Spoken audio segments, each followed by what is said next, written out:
Dear girls, ladies, whatever you want to call yourselves, the major problem with all of us is that we compare our lives with others, and we can never be happy doing that.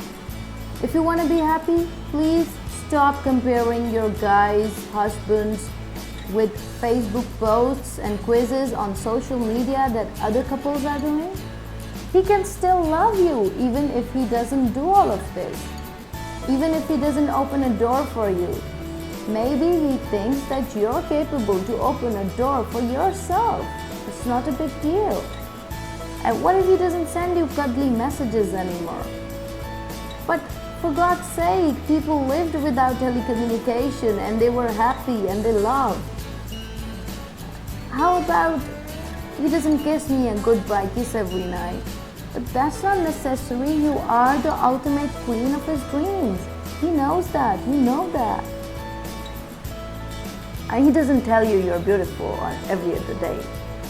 But he actually finds you beautiful, of course, which is why he chose you over all the others.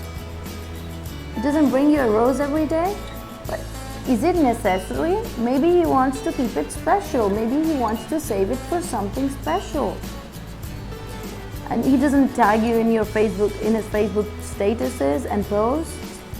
Is that the only way the world will know that you're in love or he's in love? Only through Facebook?